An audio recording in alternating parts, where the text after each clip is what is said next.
Hi guys, आज मो नवरात्र प्रथम दिन आज नवरात्रि व्रत कथा पाठ करी।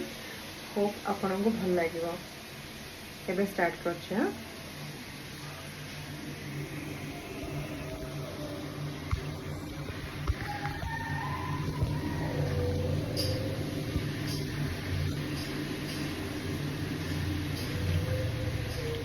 सर्वशक्तिमान माँ दुर्गा संसार को चलैवा निमंते एकमात्र परमात्मा महाशक्ति धारिणी माँ दुर्गा ही अटंती।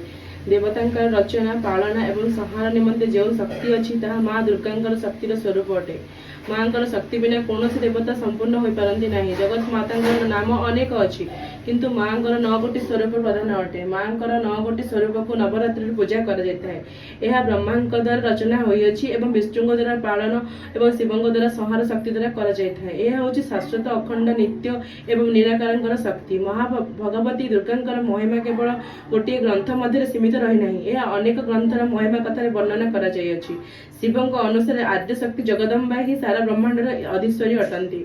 माँ दुर्गांकर प्रभाव में प्राणी माने निज कर्मर फल पाई थांती। माँ दुर्गा चेतना स्वरूप एवं सर्वज्ञ अटंती। से होचनी जननी माता एवं पिता। तोपराम प्रकृत साक्षात ब्रह्मांडम परमात्मनम तनम जातम जगत सर्वंतो जगत जननी शिवे। अर्थात हे शिव तुम्हें परा प्रकृत अट साक्षात ब्रह्मा परमात्मा अटंती। तुम्हें समस्त जगत जननी अट। माँ दुर्गांकर पूजा एमती वर्ष वर्ष कर परंतु ऋतु परिवर्तन वर्ष को 2 थर 9 दिन जाए माँ पूजार विशेष महत्व देखा जाए।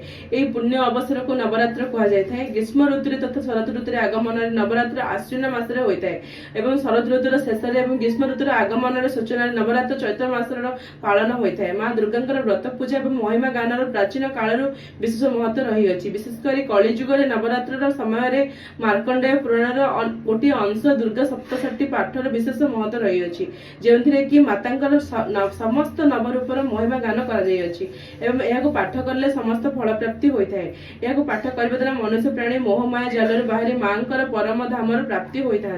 माँ महिमा विषय भगवान श्रीकृष्ण कहते तमेव सर्वजननी मूल प्रकृतिश्वरी तमे बाध्या सृष्टिवदी स्वेच्छा त्रिगुणात्मिका कामार्थी सगुणात्म वस्तुत्व च न निर्गुणा परम ब्रह्म स्वरूपत्व न सत्व नित्य सनातनी स्वयं तेजम स्वरूप परमा भक्तानुग्रह निग्रह सर्वस्वरूप सर्वसा सर्वधारा परात्परा सर्वबीज स्वरूप च पर सर्वपूज्य निराश्रया सर्वज्ञ सर्वत्र भद्रा सर्व मंगल समंगला। अर्थात तुम्हें हूँ विश्वर जननी और मूल प्रकृति सृष्टिर प्रारंभ समय आद्य शक्ति रूप में तुम्हें विराजमान होइछ। निजर इच्छा अनुसार तुम्हें त्रिगुणात्मिक होता। तुम्हें परम ब्रह्म स्वरूप रूपे पूजा पाउछ। सर्वसिद्धि तथा सर्व मंगल करने एवं समस्त प्रकार मंगल तुम्हें ही हूँ मंगल।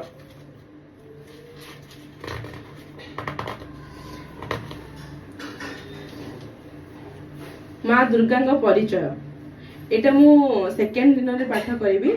वर्तमान आज एति पूजा संपूर्ण हो। ओम महादुर्गाय नमः।